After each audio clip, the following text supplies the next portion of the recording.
아멘. 예, 정말 여러분들 우리의 인생을 살아가는 이 도중에 많은 것을 경험하고 느꼈을 것이라고 생각을 합니다.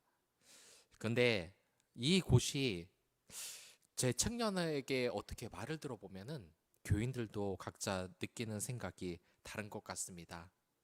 어떤 사람들에게는 이 곳이 정말 너무 살기 힘들고 척박한 곳이라고 이야기를 하기도 합니다. 또한 어떤 사람들은 이 곳이 너무나 행복하고 정말 인생을 즐겁다고 이렇게 이야기하는 사람들도 있는 것입니다. 이 예레미야라는 이 선지자 여러분들도 대부분 아실 겁니다. 눈물의 선지자라고 이름이 붙었습니다. 그런데 이 대부분 그 성도들에게 물어보면 이 예레미야가 슬픔의 선지자인지 기쁨의 선지자인지 그러한 것에 대해서 많은 것을 묻곤 합니다. 어떻겠습니까? 우리가 이 예수님을 믿는 것, 구원을 받기 위하고 또한 하늘나라에 갖고 위하고 또한 이 세상에 이 축복을 갖기 위해서 가는 것 믿는 것 아니겠습니까? 그런데 이 몇몇 선지자들의 모습을 보면 참 불행합니다.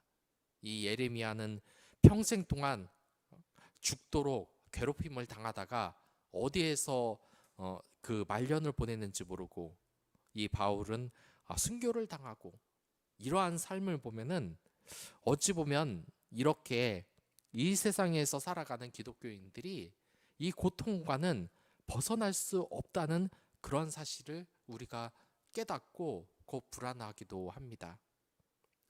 그러나 우리가 분명하게 느껴야 될 것이 있습니다. 이 하늘나라에는 차별이 없습니다. 저는 이 교회에서도 제 자체가 안 좋은 마음을 가졌던 적이 있습니다. 그것이 무엇이냐면 같이 이렇게 교사 생활을 하는데 저하고 비슷한 나이에 조건의 한 남자 선생님이 있었습니다. 근데 이 남자 선생님이 학력도 좋고 직장도 좋고 저보다 키도 크고 근데 말하는 거 보면은 이렇게 딱 보면은 뭐 우리 회사가 무슨 이 삼성 계열의 이 회사였는데 그때 이 회사가 하나 계열로 넘어가 버린 겁니다. 그래서 막 나는 삼성맨이었는데 이 하나맨으로 바뀌었다. 뭐 이렇게 하루 종일 막 이렇게 얘기를 하는데 제가 마음이 어떻겠습니까? 왜 이렇게 재수가 없는지 모르겠다는 그런 생각이 드는 겁니다. 참 그렇지 않습니까? 같은 기독교인이라면 같이 고민을 하고 또한 우리는 같은 형제로서 한 자리에 있는 것인데 그때는 왜 그런 마음이 들었는지 모르겠습니다.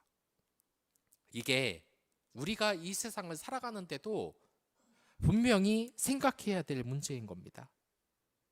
같은 기독교인이라고 하더라도 하나님의 축복만 받고 싶은데 이 예레미야나 이런 바울이나 말년에 어떻게 지냈는가 생각을 하면은 참 끔찍합니다. 하나님이 어떤 사람은 사랑하고 어떤 사람은 사랑하지 않아서 이렇게 됐을까요? 그렇지는 않은 것 같은데 왜 이렇게 잔인하게 죽음을 당하는 이 말년도 있고 그랬을까요? 하지만 예수님께서는 아주 분명하게 말씀을 하셨습니다. 현재의 이 고난은 장차 영광에 비해서 비할 바가 없겠노라고 하면서 이 순교를 당하는 이 인물들도 결국 하늘나라에서 그 행복한 삶을 살게 될 것이라는 그러한 약속을 우리에게 분명히 주었기 때문에 뭐 이 세상에서 그리스도인, 뭐 링컨 같은, 존 워너메이커 같은 이런 부자가 왜 되지 못하고 이렇게 슬픈 삶을 살 수밖에 없냐고 우리가 말하지 않아도 되는 겁니다.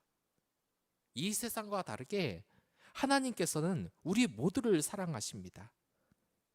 그 예수님께서도 그러지 않았습니까? 십자가에 못 박히시기 전에 이 자신의 옆에 달렸던 이 강도들, 죽어 마땅한 이 강도들에게도 자신의 이름으로 고백을 하고 죄를 자백하면 결국 천국에 가서 그 낙원에서 생활하리라고 예수님이 말하지 않았습니까? 사실 그렇습니다. 우리가 이 눈으로밖에 살 수 없기 때문에 이 세상의 부조리를 얼마나 많이 봅니까? 이 독일이 2차 세계대전 때 정말로 많은 살인을 저질렀습니다. 이 무고한 생명이 정말 많이 죽었습니다. 그런데 이 독일이 그 전쟁에 패배하고 난 후에 유대인들과 프랑스 또한 이 폴란드 국민들에게 많이 사죄를 하지 않았습니까?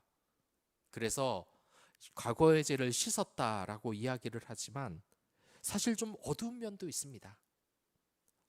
지금 엄청난 권위를 가지고 있는 이 유럽 사람이나 유대인들에게는 전부 다 사과를 했지만 이 20만 명이나 되는 이 집시를 죽였다는 사실은 거의 공표가 되지 않았습니다. 왜냐하면 사실 이 집시를 그렇게 많이 죽였음에도 사과를 하지도 않았습니다. 왜냐? 잘 잊혀지는 존재이기 때문에, 차별받는 존재이기 때문에 굳이 사과를 하지 않아도 된다는 마음이 우리 인간 속에 있는지도 모르겠습니다. 참 그러고 보면 우리 사회에서도 그렇습니다. 얼마 전까지만 해도 이 흙수저, 금수저 이러한 말이 나오면서 자신의 신분이 처나면은 이 세상은 공평한 삶을 살 수 없다고 생각하는 것이 아니겠습니까? 또 누구는 이렇게 말합니다. 훌륭한 일을 해도 출신 성분 그런 것이 모자라면은 잘 알아주지 않는다. 윤봉길 위사는 많이 알고 있지만 이봉창 열사를 아는 사람은 거의 없다. 왜냐? 이 이봉창이라는 이 사람은 독립운동을 했지만 미천한 출신 때문에 훌륭한 일을 했어도 제대로 아는 사람이 없다. 이러한 것입니다. 하지만 우리는 그럴 필요가 없다는 겁니다. 우리가 이러한 기독교인으로 살면서 출신에 신경 쓰지 않는 이 하나님의 은혜가 얼마나 감사한지를 모르겠습니다. 이것은 이 성경에서도 나타나는데 주 73년에 이 로마에서 그 로마인들을 굉장히 괴롭게 한 반란 한 번이 일어납니다. 바로 이 검투사인 이 스파르타쿠스라는 사람이 난을 일으킨 겁니다. 당연히 이 검투사니까 미천한 출신의 이 사회제도에 반기를 들어서 난을 일으켜버린 겁니다. 얼마나 힘이 들었겠습니까? 이 검투사들 목숨을 걸고 싸우고 사람 취급도 못 받고, 그래서 이 반란군의 이 권세가 너무 어려웠기 때문에 이 로마군은 이 당시 엄청난 고생을 합니다. 그리고 이 스파르타쿠스를 그 위시한 이 반란군들을 모두 제압하기를 이릅니다. 그런데 이때 노예들에게 대해서 어떤 생각이 더 들었겠습니까? 얘들이 불쌍해서 우리들에게 반란을 일으켰다고 생각했겠습니까? 그렇지 않습니다. 이 노예들이 평생 천하게 살아야 되는데 반란을 일으킨다고 이들을 더욱더 핍박하며 못 살게 굴었고, 이들은 사람 이하의 대우를 더 심하게 받게 됩니다. 그렇게 노예들이 순환을 당하는 이 시기 때 노예 오네시모가 바로 이 바울에게 옵니다. 이 오네시모는 이 주인인 이 빌레몬에게 아주 큰 잘못을 했습니다. 그래서 죽을지도 모르는 이 노예라면 이 스파르타쿠스의 난이 난 이 노예 사회에서 죽을지도 모르는 이 상황에서 바울을 찾아가서 자기를 좀 살려달라고 한 것입니다. 근데 이 바울이 어떻겠습니까? 이 빌레몬에게 편지를 썼습니다. 이 노예 오네시모가 아주 놀라운 말을 하나 하는데 우리와 같은 형제라는 겁니다. 이제 죽음을 각오할 수밖에 없는 이 오네시모가 그 주인 빌레몬의 형제라고 이야기하면서 제발 나의 얼굴을 봐서라도 용서해달라고, 그를 형제로 받아달라고 이렇게 이야기하는 것입니다. 여기에서 우리는 하나님의 사랑을 볼 수 있는 것입니다. 하나님은 미천한 사람이든 아니면 부유한 사람이든 죄를 지은 사람이든 아닌 사람이든 모두를 평등하게 받아들이는 것입니다. 얼마 전에 그 한 목사님이 이러한 설교를 한 적이 있습니다. 자기도 이 정인이 사건을 보면서 너무나 가슴이 아팠다는 겁니다. 그런데 우리가 기독교인이라는 것을 잊으면 안 된다는 것입니다. 정말 이 전인이 부모를 보면 때려 죽여도 쇠한찬을 사람이라고 욕을 해대고 저런 것은 극형에 처해야 된다라고 말을 하지만, 우리 그리스도인은 그러한 분노를 이해하면서도 한편으로도 그런 사람이 교회에 찾아오면 어떻게 할 것이냐, 그런 사람을 진정으로 사랑하고 받아들여야 된다고 이야기를 합니다. 물론 믿지 않는 사람들은 다들 그럽니다. 미쳤냐고, 말이 되는 소리냐고. 하지만 이것이 그리스도인의 의무라는 겁니다. 아무리 가난하고 천한 사람이라도, 죄가 많은 사람이라도 하늘나라에서는 모두 똑같다는 것을 우리는 기억해야 된다는 겁니다. 여러분들, 이 예레미야는 한 가지 우리 사회에서 볼 수 있는 그러한 차별의 정점에 선 사람이라는 것을 우리가 알 수 있습니다. 이 예레미야라는 사람은 어떤 사람입니까? 성경을 읽어보면 이 다윗 시대에는 아비아달이라는 제사장이 있었습니다. 이 다윗에게 충성을 해서, 여러분들 다들 아실 겁니다. 다윗에게 먹을 것을 줬다고 이 사울의 칼날에 의해서 모든 제사장들이 다 죽었는데 이 아비아달 한 명만 살아났습니다. 나중에 이 공로로 인하여서 다윗의 측근의 제사장이 됐지만, 결국 이 솔로몬의 편에 들지 않고 다른 왕에게 이 라인에 섰다가 결국 쫓겨난 인물입니다. 그런데 이 아비아달의 후손이 누구인지 아시겠습니까? 짐작컨대 이 예레미야라는 겁니다. 쫓겨난 제사장, 왕의 옆에서 쫓겨난 이 제사장이지만 하나님은 이 예레미야를 잊지 않고 선지자로 세우신 것입니다. 아무도 살펴보지 않고 그 인생이 끝났다는 이 예레미야를, 이 이스라엘을 구원할, 그리고 이들을 바벨론에서 그 죄를 참여하고 다시 그들을 보살피라는 그런 위대한 사명을 가진 그러한 사람으로서 나타내는 것입니다. 그러니까 우리가 인생이 끝났다, 그리고 더 이상 아무것도 아니다라고 해도 이들에게는, 하나님에게는 결코 그러한 것이 없는 것입니다. 생각해 보면 우리는 얼마나 우스운 행동을 많이 합니까? 저 신학교에서 어떤 목사가 동성애를 창성하고 나섰다. 저 신학교 끝났다. 저 신학교를 보니까 총장이 비리를 저질렀다. 저 학교 끝났다. 오히려 이러한 어려운 일이 있으면 서로 기도해주고 하나님의 축복을 기도해줄 이 목회자들도 자신과 출신이 다른 신학교에서 무슨 비리가 터졌다 이러면 흉보입니다. 끝났다고 낄낄거리면서 하는 모습이 세상 사람들과 전혀 다른 바가 없습니다. 그러나 하나님은 그렇지 않다는 겁니다. 이 예레미야에게 누구보다도 큰 그러한 임무를 주고 하나님의 사람으로 쓸 준비를 했다는 것입니다. 이 예레미야가 얼마나 괴로웠겠습니까?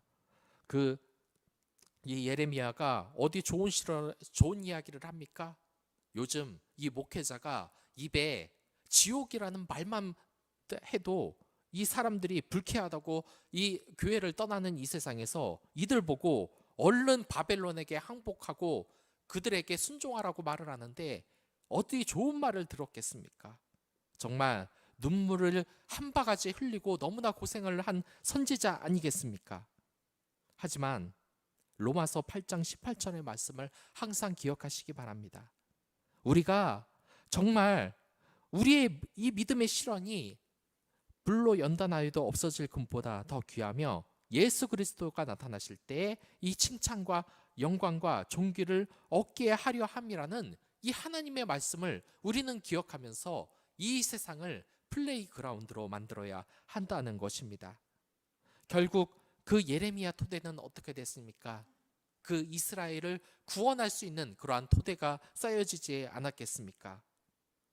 우리가 이 신앙생활을 할 때 반드시 기억해야 되는 것이 바로 그러한 것입니다. 이 시련이라는 것은 우리의 인생의 앞부분 초반만이라는 것입니다. 그렇기 때문에 이 후반의 축복을 우리가 기억하면서 앞으로 나아가야 한다는 것입니다. 혹자는 그럽니다. 이 세상이 너무나 힘들다고, 이 세상이 너무나 힘들다고. 하지만 우리에게 하나님이 시련을 주시는 것은 이 척박한 땅을 개척하면서 더 잘 살기 위한 것이라는 것을 우리는 기억할 필요가 있다는 것입니다. 저는 이 목회를 하면서 그 청년들이 이러한 이야기를 많이 하는 것을 봤습니다. 회사를 갔는데 너무나 힘들다, 어렵다 하는데 두 가지의 부류의 청년이 있습니다. 이것을 결국 이겨나가는 청년, 그리고 이겨나가지 못하는 청년들이 있습니다. 우리가 기억해야 될 것은 이 넓은 평원이 우리의 것이라는, 우리의 플레이그라운드라는 그러한 사실을 알아야 된다는 것입니다. 창세기에 보면 어떻습니까? 이 하나님께서는 우리에게 이 세상을 다스릴 권한을 주셨습니다.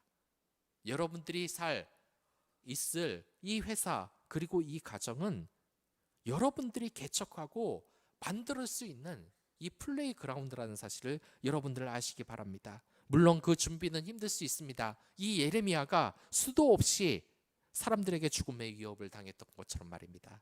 하지만 결국은 다 우리의 손에 넘어오게 돼 있는 것입니다. 이 세상의 어려움도, 이 개척도 결국 우리의 몫이고 이 열매도 우리의 몫이라는 것입니다. 저는 예전에 좀 어리석은 모습을 가졌던 것 같습니다.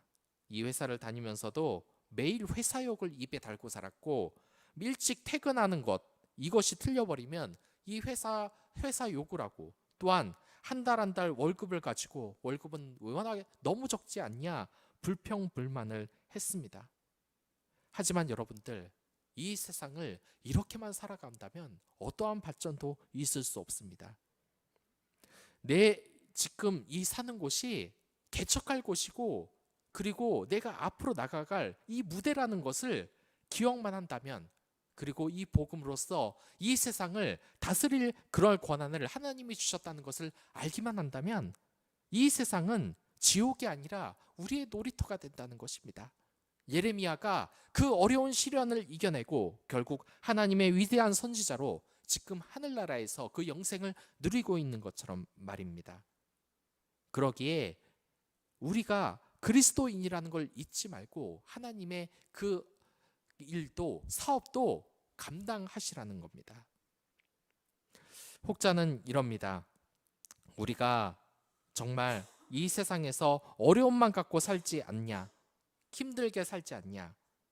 하지만 그렇지 않습니다. 모두 우리의 것이기 때문입니다. 저는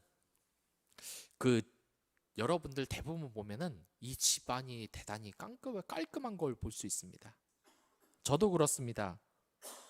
이 교회나 이 집을 보면은, 아니 사업장을 보면은 그렇게 사무실이 더럽고 안 치우는데, 이 집을 실제로 가보면은 그 직원의 이 집이 정말로 깔끔하게 늘 정리되고 있다는 것을 볼 수 있습니다.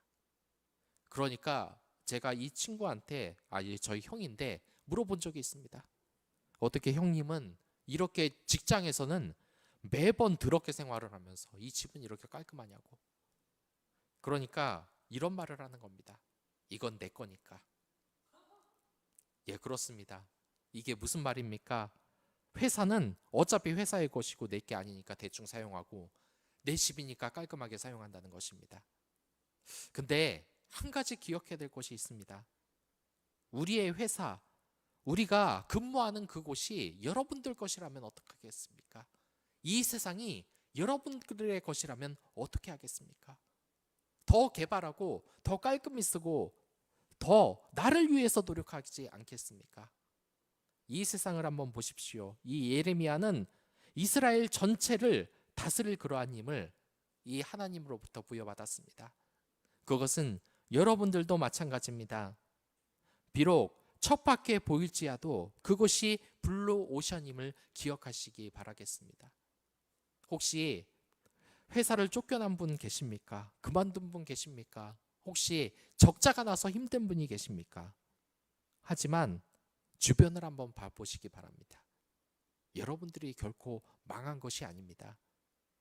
컴퓨터만 켜봐도, 그리고 여러분들 주변만 봐도 무엇인가가 보일 겁니다.